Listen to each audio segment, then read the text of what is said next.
नियारा ढंगरे नुआवर्ष पालिछन्ति नयागढ़ जिलापाल। नुआवर्षरे अवहेलित नेपाल गाँ को विद्युत पानीय जल जोगाई गाँर लोकमानंक मनरे हस फुटाइछन्ति जिलापाल अक्षय सुनील अग्रवाल। नयागढ़ जिला ओडगाँ ब्लॉक अंतर्गत नेपाल गाँव में बसवास करुथिबा 35टी परिवार अवहेलित अवस्था रहिथिले। गाँ को ना थिला रास्ता, ना थिला विद्युत, ना थिला पानीय जलर व्यवस्था।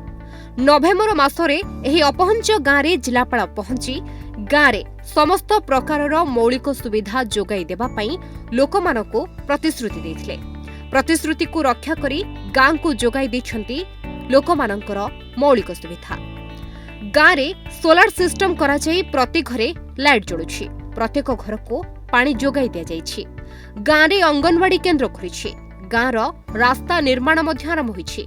एही कार्यक्रम समय रे पुरी सांसद संबित पात्र, जिला परिषद अध्यक्ष देवाशीष पट्टनायकଙ୍କ समेत बहु निर्वाचित प्रतिनिधि और प्रशासनिक अधिकारी माने उपस्थित थिले। 6-11 रे मु एठी गारे प्रथम थरे आस्तिली एठी सेतेबेले देखिथिली ए गार लोक माने बहुत मौलिक सुविधा रू भी वंचित अछंती। से सड़क, पानी, बिजली बेसिक फैसिलिटी रहउची सेटारे भी तांकू नाही। तो देखि कि बहुत मन को दुख लागुथिला। सेते बेले से दिन 3-4 घंटा लोक मानक संगे बसिली, तांकर दुख सुनिली। जानिली जे मु मोर कैपेसिटी रे जेते अछि सेते कि मु करि पारिबी कि ए गा पाई। इमिडिएटली तारा नेक्स्ट डे आमर गोटे मीटिंग डाकिली सीनियर ऑफिसर मानकर हो हमें प्रतिश्रुति नेलु जे आमर कैपेसिटी रे जेते जो अछि सेते रे हमें कोन करि पारिबा ए गा पाई। तो आज आपण देखि पारुछंती मासे 1.5 मास भितरे आमे ए गा को सोलर ऊर्जा माध्यम रे इंडिविजुअल इलेक्ट्रिसिटी कनेक्शन आमे देइछु।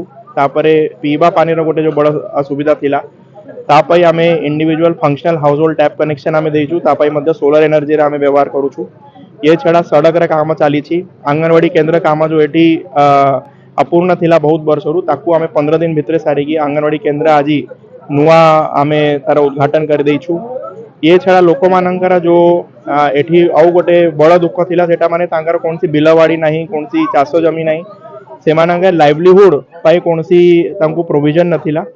सेतिबाई एबे तांकर ओएलएम हमर ओडिशा लाइवलीहुड मिशन अंतर्गत आमे तांको एनरोल कराउछु। तांको छेड़ी चाष हो मो मतरे आजी आमे जो कार्यक्रम करिछु बांठपुर जीपी नयागढ़ निर्वाचन मंडली रो नेपाल ग्राम रे ये गोटे घंच जंगल भितर स्थित ग्राम।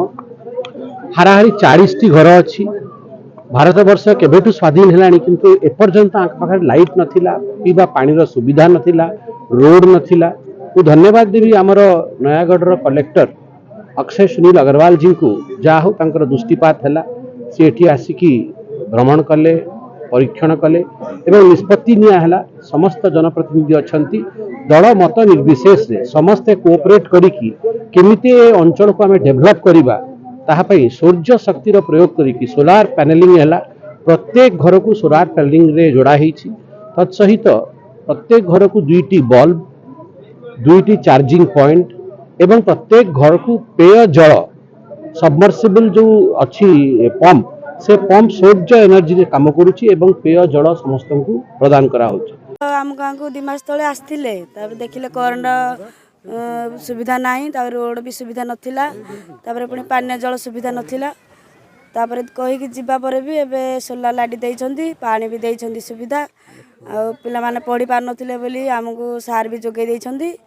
आ अंगनवाड़ी घर मध्य होईछि। हमर ठाकुर जागा गोटे नलकूप कहिथिलु नलकूप मध्य देइछंती।